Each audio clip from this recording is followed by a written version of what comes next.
Praise lord దైకర్ evangelism ఇండియాకి మరొకసారి స్వాగతము. దేవుడు చేస్తున్న మేలును బట్టి నేను దేవునికి వందనాలు చెల్లిస్తున్నాను. ఫ్రెండ్స్, నీమ్స్ హాస్పిటల్లో జరిగిన సంఘటన మనకందరికీ తెలుసు. ఇక్కడ కరాటే కళ్యాణి గారు వచ్చారు, బైబిల్ చూశారు, దెబ్బకు భయపడ్డారండి. మీరు ఏసై ముక్కుకోండి బాగుంటుందని చెప్పారట. ఇక్కడ కూడా కొంతమంది పుస్తకాలు చూసాను, అక్కడ ఏసుక్రీస్తు ఫోటోలు పెట్టారు. మీరు మొత్తం టోటల్ గా మీరు చేయాల్సింది వైద్యం, మీరు చేస్తుంది వైద్యం ముసుగులు మతం మార్పిడి. మీరు ఏసైలో దండం పెట్టుకున్నారా లేదా ఇవన్నీ ఎందుకు చెప్తున్నారు? మీరు హెచ్ఓడి దగ్గర పదండి, మీరు ముందు హెచ్ఓడి దగ్గరికి పదండి. మీరు చేస్తుంటే తప్ప కాదా? ఇది ఎందుకు చేశారు మీరు? నేను కావాలని తీసుకున్నానండి. మా వాళ్ళకి ఇచ్చింది మేము మాట్లాడాలి, మీ గురించి అనలేదు. ఇది మా వాటిలో, ఇది మీ వాటిలో మాకు సంబంధం లేదు. మీరు తీసుకోండి. మా పేషెంట్ భగవద్గీత చదివే పేషెంట్ దగ్గర వచ్చి ఎందుకు ఇచ్చింది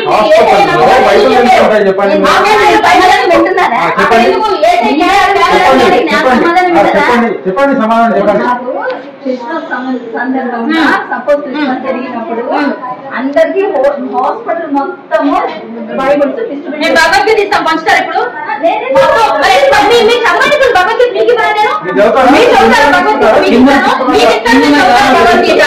బైబిల్ చూసి భయపడే వాళ్ళు ఫస్ట్ టైం నేను చూసినాను. బైబిల్ని చూసి ఈ విధంగా భయపడతారనేది కూడా నేను ఫస్ట్ టైం చూస్తున్నాను. అంటే మరి బైబిల్ని చూసి భయపడ్డారు అని అంటే బైబిల్లో ఏదో ఒక పవర్ ఉంది కదా, అంతే కదండి.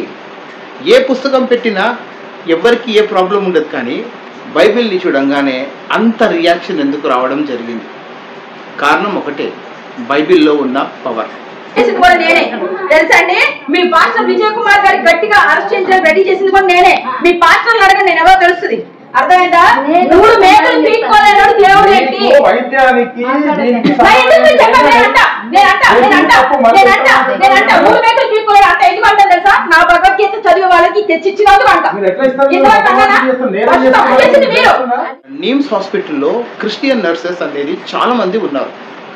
వాళ్ళు ఏదో వాళ్ళ పని చేస్తున్నప్పుడు వాళ్ళకు ఒక హోప్ ఇవ్వడానికి వాళ్ళ కొరకు ప్రార్థన చేయొచ్చు, లేకపోతే దేవుని వాక్యం చెప్పి వాళ్ళకు బలపరచవచ్చు. అయితే వాళ్ళు వింటున్న వాళ్ళకు ప్రాబ్లం లేదు, తీసుకుంటున్న వాళ్ళకు ప్రాబ్లం లేదు, కానీ చూసే వాళ్ళకు మాత్రం ప్రాబ్లం. ఎవరు చూస్తున్నారు? అందరూ చూస్తున్నారు. కానీ సడన్గా కళ్యాణి గారు రాగానే కళ్ళకు బైబిల్ కనపడంగానే ఇంక అంతే అండి, ఒక పెద్ద షాక్ అనేది తగిలింది. మరి ఈ షాక్ ప్రతిసారి తగులుతుందా తగలదా మనకైతే తెలియదు, కానీ బైబిల్ చూస్తున్న ప్రతిసారి ఆమెకు షాక్ తగులుతూనే ఉంటుంది. ఎందుకు బైబిల్ అంటే అంత భయమా? క్రైస్తవుడు ఎప్పుడు కూడా బలవంతం చేసి ఎవ్వరికి దేవుని గురించి చెప్పడు. చెప్పిన తర్వాత వింటారు, లేకపోతే వినరు, అది సెకండరీ థింగ్. అది నచ్చకపోతే నోరు మూసుకొని వెళ్ళిపోతాము, అంతేగాని బలవంతంగా ఎందుకు చెప్తామండి ఎవరికి? ఓకే, రైట్, ఇక్కడ వరకు బాగానే ఉంది. ఇప్పుడు అక్కడ బైబిల్ కలర్ ఏంటిది ఒకసారి చూసారా? నల్లటనా? అసలు బైబిల్ ఏ కలర్లో ఉందో తెలుసా? ఈ నల్లటి పుస్తకం ఎవరిది? ఈ నల్లట పుస్తకం ఎవరిది? దీనిలో మీరు ఏదైనా అన్ని మీరు ఎందుకు చెప్తున్నారు, ఎందుకు ఇస్తున్నారు, ఎందుకు చదవమని అడుగుతున్నారు? అతను వెనకలో ఉన్న మాట్లాడేటోడు ఎట్లా మాట్లాడుతున్నాడంటే తానా అంటే తందనాలాగా మాట్లాడుతున్నాడు అతను. Okay, what ever it maybe, మాట్లాడుకోండి, తప్పేం లేదు. బైబిల్ గురించి మీరు ఎంత తప్పు మాట్లాడినా ఆ బైబిల్ విషయంలో మీకు లోపల మీ హృదయంలో ఎంత భయం ఉందో మాకు అంత క్లియర్గా కనిపించేసింది. ఇంకొక విధంగా చెప్పాలంటే బైబిల్ని చూసి మీలాంటి వాళ్ళు ఎలా భయపడతారో మీరు ఒక మంచి ఎగ్జాంపుల్ ఇచ్చారండి.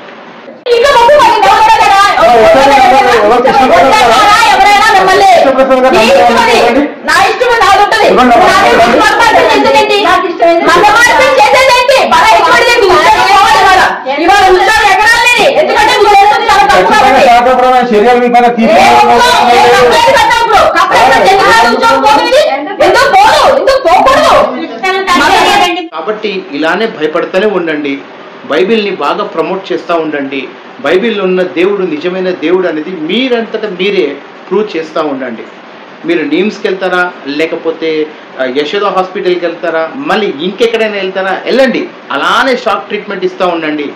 బైబిల్ని చూసి భయపడతా ఉండండి. బైబిల్ అందరూ చదవడానికి ఇష్టపడతానే ఉంటారు. మీరు బైబిల్ గురించి ఎంత తప్పుడు మాట్లాడినా, బైబిల్ గురించి ఎంత తప్పుడు ప్రచారం చేసినా ప్రాబ్లం ఏమి లేదు, నష్టం ఏమి లేదు. ఎంతమంది అయితే బైబిల్ని అవమానించారో వాళ్ళందరూ బైబిల్ చదివిన తర్వాత మారారు. యేసుక్రీస్తు లేడని ప్రూవ్ చేయడానికి వెళ్ళిన ఒక వ్యక్తి చివరికి బైబిల్ నమ్ముకొని క్రైస్తవుడుగా మారాడండి. ఎంతమంది సాక్ష్యాలు ఉన్నాయి, ఒకసారి మీరు యూట్యూబ్లో చూస్తే తెలుస్తుంది. ఇలాంటి వాళ్ళు మనకు యూట్యూబ్లో చాలా మంది కనిపిస్తూ ఉంటారు. వాళ్ళ లైఫ్ ఏంటిది అర్థమైపోతూ ఉంటుంది. చాలామంది దేవుడే లేడని చెప్పారు, కానీ చివరికి ఎన్ని గ్రంథాలు చదివినా బైబిల్ దగ్గర రాగానే తలదించుకున్నారు. బైబిల్లో ఉన్న పవర్ అంతే. అది బైబిల్ని చూడంగానే ఏ మతోన్మాదులైనా లేకపోతే బైబిల్ వ్యతిరేకంగా ఉన్న ప్రతి వాడైనా షాక్ తగలాల్సిందే. సో నేను చాలా హ్యాపీగా ఫీల్ అవుతున్నాను. ఎందుకు అనంటే కళ్యాణి గారికి దేవుని వాక్యం చూడంగానే, బైబిల్ చూడంగానే ఒక షాక్ ట్రీట్మెంట్ తగిలిందంటే దానికి అర్థం ఏంటిదంటే దేవుడిని చూసి ఆమె భయపడుతుంది. ఎక్కడ ఇది చదివేస్తే తాను కూడా మారిపోతుందేమో అని ఒక భయం అనేది ఆమెలో ఉంది. కాబట్టి ఇంత పెద్ద షాక్ ట్రీట్మెంట్ ఆమెకు తగిలింది. సో కాబట్టి నో ప్రాబ్లం, మీరు ఎంత రచ్చ చేస్తారో చేయండి, మీరు డిస్టర్బ్ చేస్తారో చేయండి, మీరు క్రైస్తవుల పైన ఎంత బురద చల్లుతారో చల్లండి, తప్పేం లేదు. అది మీ స్వేచ్ఛ. అది కానీ బైబిల్ని చూసి మీరు భయపడ్డారు చూసారా, దాన్ని బట్టి నేను దేవునికి ఎంతో వందనాలు చెల్లిస్తున్నాను. అలానే భయపడతా ఉండండి. Praise the lord.